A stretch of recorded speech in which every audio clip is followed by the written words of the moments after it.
Today I'll be showing you footage we got of North Carolina in May of this year, a place I fell in love with.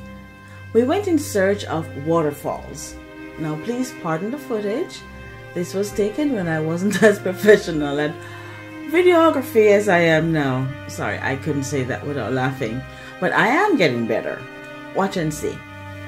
Now the reason why I'm inputting past footage is because the Waverly Sanatorium is only open for the haunted house tour, which opens daily and runs from 8 p.m. to midnight. Now, I think by now you kind of know who I am, so it is needless to say that that will not happen for me. I am not going into a haunted house, especially the Waverly Sanatorium. So I will have Miss Lizzy tell her story while I show you our haunts for waterfalls in North Carolina. Now, Miss Lizzy is a high-class lady who was brought up by an African-American nanny. She speaks with a high-class southern accent, but has some inflections of her nanny. While researching and writing this story, this is the voice that was reading it back to me. I know I'm not the greatest voice actor, but I gotta do what comes to me. I wouldn't feel as if I did my job if I didn't. So I will be telling this story as Lizzy from Kentucky. Alright, so that's that. Now for the radio and TV voice. Welcome to another episode of This Happened Here. On this channel, I take you with me around the USA and to any other country to find amazing, weird, and sometimes sad, but all true stories to share with you. Here I go into the minds of my characters and try to tell their stories from their point of view. If you only want to listen to the audio version of this story, I have a podcast just for that. There you can listen to my stories as you drive, ride, or sit in your comfy chair. The link will be in the description and on my website. Now, if you like the story I'm sharing, please let me know by subscribing to my website, YouTube channel, Facebook, Instagram, and Twitter. I would appreciate that. Today we're visiting Waverly Hills Sanatorium, where more than 6,000 people died between 1911 and 1961 of tuberculosis. I will share the story from the point of view of the teacher who was asked to teach the children of one of the first owners of the property, Major Thomas H. Hayes. I am your host, L.T. Bartek.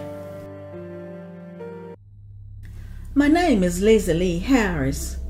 I was hired by Major Thomas H. Hayes to teach his children here in Waverly Hills, right here in Louisville, Jefferson County, Kentucky. The property was too far for the children to attend other schools, so I was hired by the Major, who had purchased this massive land in 1883. I'm an avid reader, and in my spare time I would sit under yonder tree and read. One of my favorite authors beside L.T. Bartek is Walter Scott. He was the writer of the Waverly Hills novels. I was so fond of these books that, with the Major's permission, I got to call the one-room schoolhouse Waverly School. Major Thomas liked how peaceful the name sounded. I think when he heard the name and looked over at his more than 100 acres of property and watched as the wind washed over the tall acres of grass, making them move like waves, it was only fitting to call this place Waverly. I taught the children for a while and they took to book learning quite well. And then the plague happened.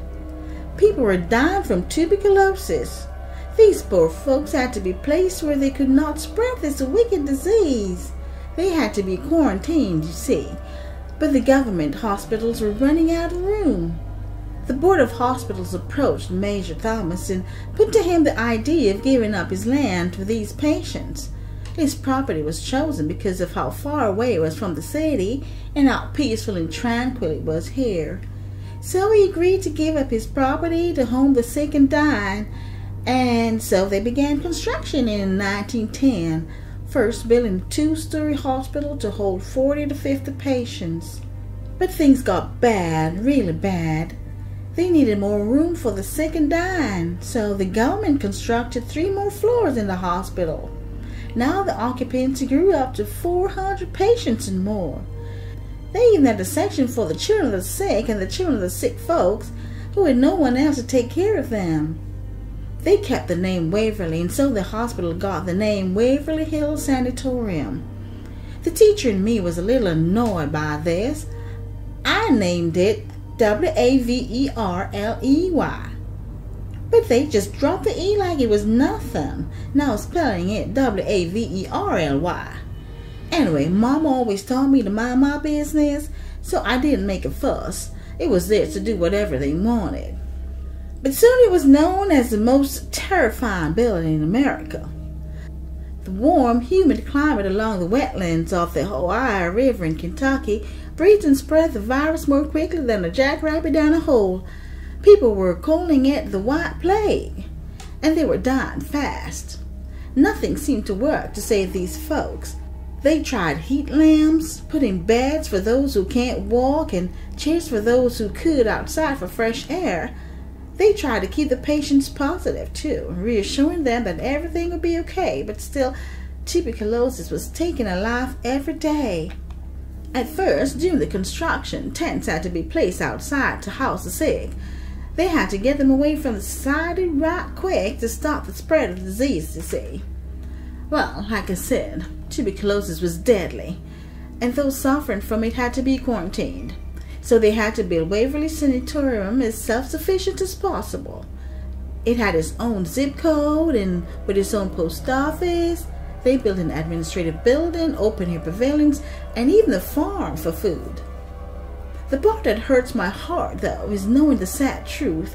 The dead had to be disposed of some way, and they built inside the building a 600-foot body chute they called the Death Tunnel. It was said to dispose of the dead and carry supplies in and out of the sanatorium.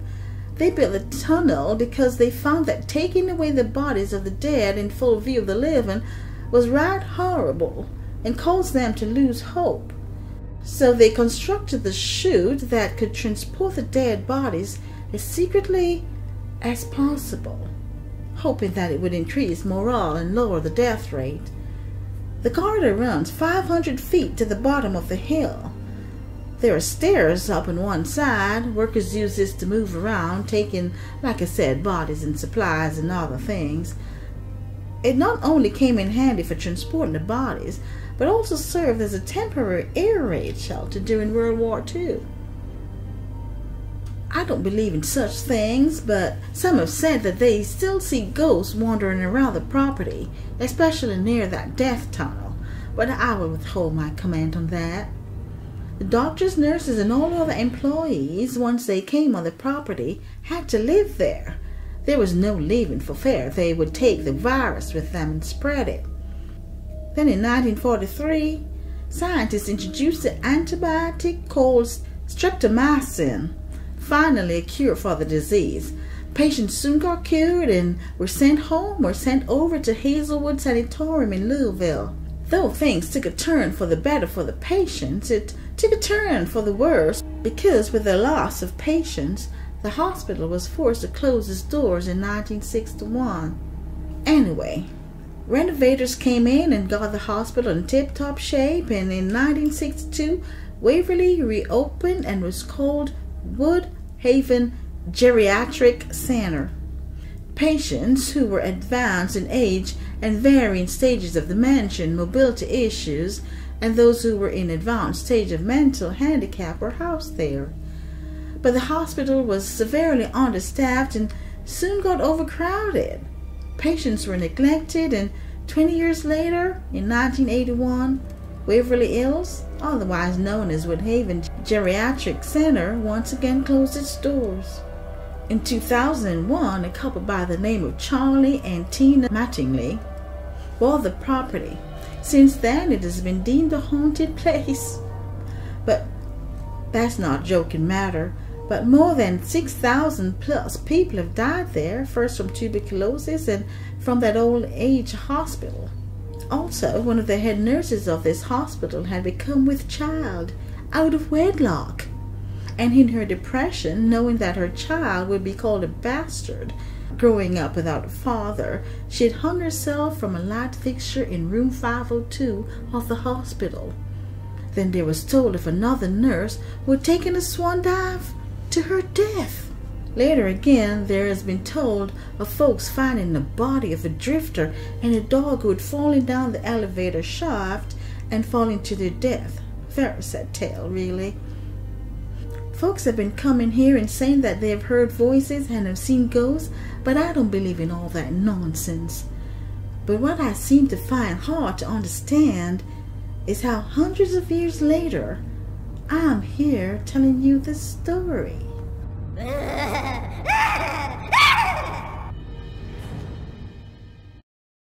Per Wiki, Waverly Hills has been popularized on the TV show Ghost Hunters as being one of the most haunted hospitals in the eastern United States.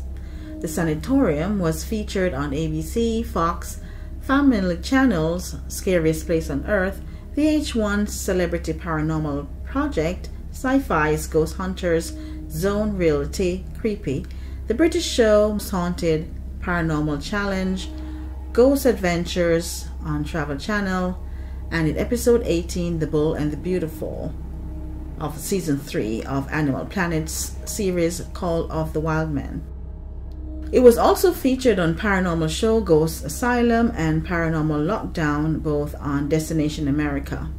It was also mentioned on the CW's show Supernatural in season 11, episode 23, Alpha and Omega, and many more mentions. The link to that Wikipedia page is listed below. Okay, that is that. Now that we have come to the end of my story about Waverly Hill Sanatorium, I hope you enjoyed it. If so, give this video a like and share it with someone whom you think will find it interesting as well. And if you want to come with me on the next trip, click the subscribe button and select all. Doing that guarantees you as one of my travel companions. Also, comment if you have ever been to Waverly Hills and tell me what you thought of it.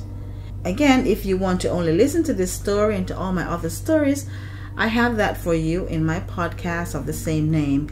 You'll find the link in my description below. Don't forget to check out my books on Amazon, Kindle Vella, Google Play Books, Wattpad, and others. And if you want to support this channel and help me get to more places to find you lots of stories, I have a Patreon link below for that. Or you can click the link to buy me a coffee. Well, that is all for now, folks. Remember to love yourself and others, and stay tuned for my weekly video. And if you want to continue on this crazy trip with this crazy person, subscribe and click all. Be good to yourself and to others, and I will catch you on the next one. Love ya. Bye.